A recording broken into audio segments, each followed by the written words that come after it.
Hello students, I welcome all of you in Kines Educare. Today we are solving exercise number 3.3 of your chapter data handling. This chapter is from your 7th mathematics NCERT. तो ये start करते हैं from the question number 1 से.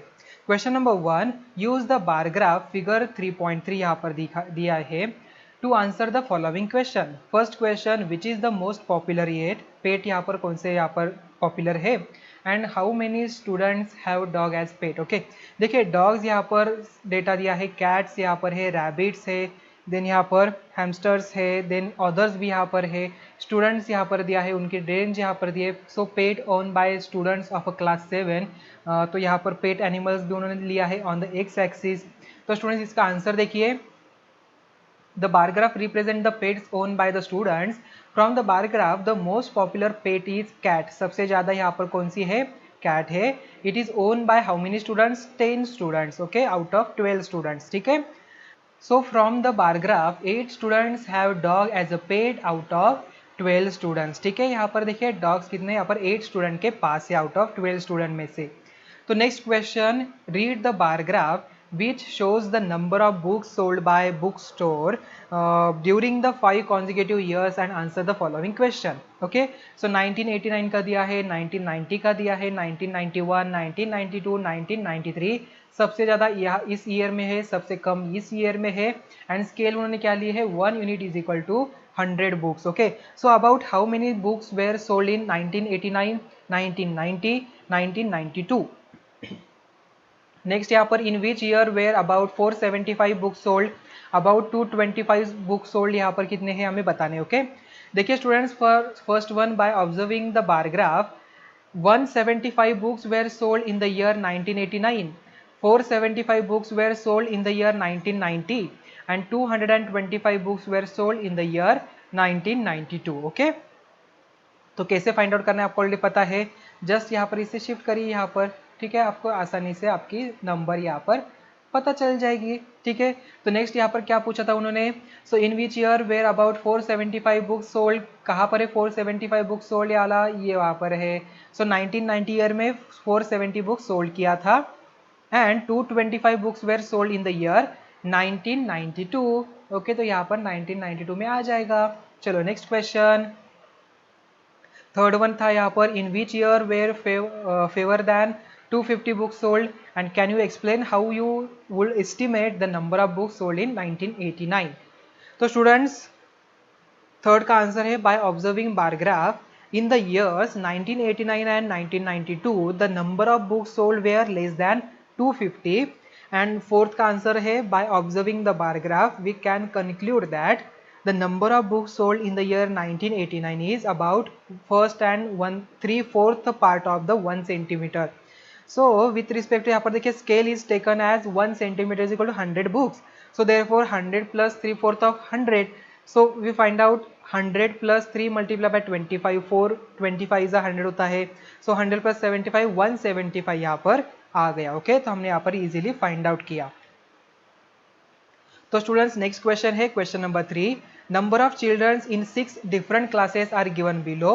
Represent the data on the bar graph. Class यहाँ पर 5th है, 6th, 7th, 8th and 9th and 10th.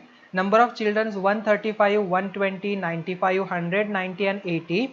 तो question है how would you choose a scale. Answer the following question. In which class has the maximum number of children and the minimum. Find the ratio of students of class 6 and to the students of the class 8. Okay, तो यहाँ पर हमारा graph पहले हमने plot किया. सो 5th class है, 6th class है, 7th, 8th, 9th and 10 यहाँ पर हमने बनाया है.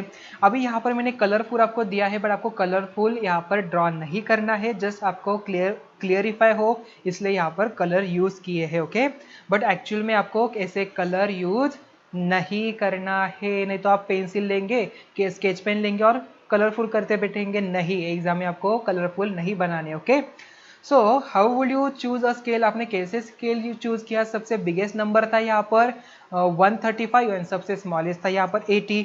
सो we will take the scale 1 unit is equal to 10 children because we can represent a better and clear difference among the number of students of a class 7th and 9th. Okay, So and then after that answer the following question में first one which class has the maximum number of children किस में है? So सबसे ज़्यादा यहाँ पर दिख रहा है. So class 5th has the maximum number of children that is 135 and class 7th has the minimum number of children that is 95. Then second का आंसर है the total number of students in class 6 में कितने हैं? देखिए यहाँ पर 120 है. So and the total number of students class 8 यहाँ पर 100 है. So ratio between the number of class students between 6 and 8 यहाँ पर 120/100, जो यहाँ पर 6 मतलब 6:5 हमारा रेशियो आ जाता है. ओके तो next question number 4, the performance of a student in first term and second term is given. Draw a double bar graph choosing appropriate scale and answer the following. Subject दिया है English, Hindi, maths, science and social science. First term यहाँ पर है, यहाँ पर 100 में से दिया है तो 67, 72, 88, 81, 73. सेकेंड टर्म में 70, 65, 95, 85, 75. इन which subject has the child improve his performance the most? In which subject is the improvement is the least यहाँ पर है, and has the performance gone down in any subject? तो सबसे पहले हमने यहाँ पर डबल बार ग्राफ ड्रॉ किया. स्केल हमने यहाँ पर लिया है 1 यूनिट इज इक्वल टू 10, यहाँ पर मार्क्स हमने लिए हैं. ओके तो यहाँ पर इंग्लिश का आ जाएगा, हिंदी का आ जाएगा, mathematics, science and social science. Okay तो फर्स्ट का आंसर देखिए, by observing the double bar graph there was a maximum marks increase in the math subject, so the child has improved his performance in maths. Second का answer है by observing the double bar graph the improvement was least in social science. देखिए यहाँ पर इम्प्रूवमाइजेशन very very less है as comparatively other से.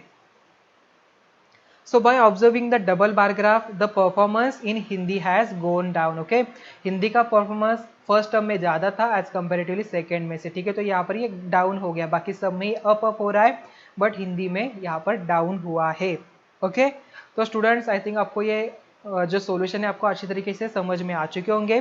Next question number 5, consider this data collected from a survey of a colony. Favourite sports यहाँ पर cricket, basketball, swimming, hockey, athletics यहाँ पर है. वॉचिंग एंड पार्टिसिपेटिंग का नंबर यहाँ पर दिया है. सो हमें पहले यहाँ पर ग्राफ तो बनाना पड़ेगा.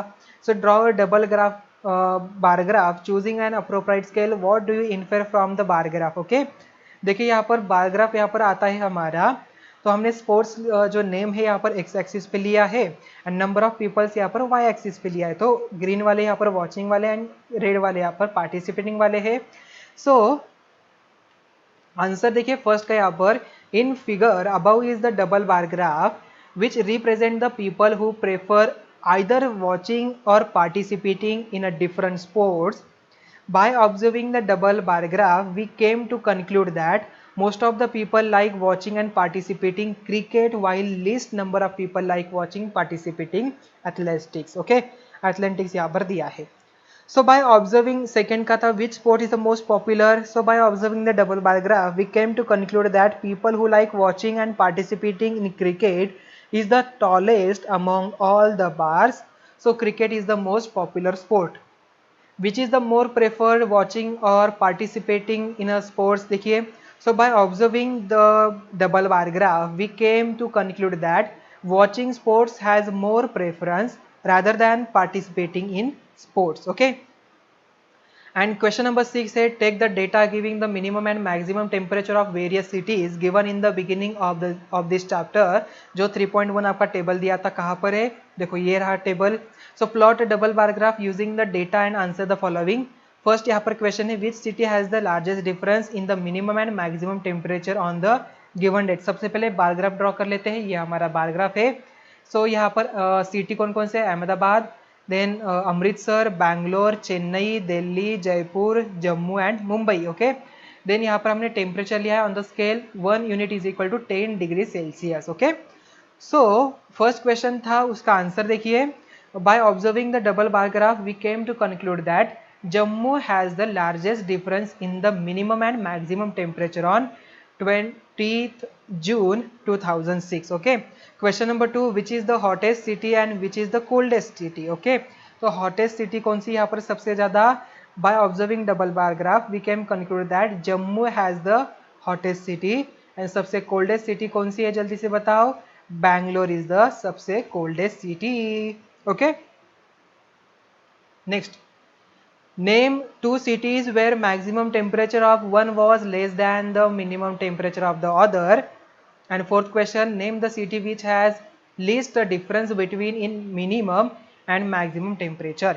So by observing the double bar graph Bangalore and Jaipur, Bangalore and Ahmedabad, for example देखिए यहाँ पर जैसे Bangalore the maximum temperature was 28 degree Celsius, while minimum temperature of both Ahmedabad and Jaipur was 29 degree Celsius.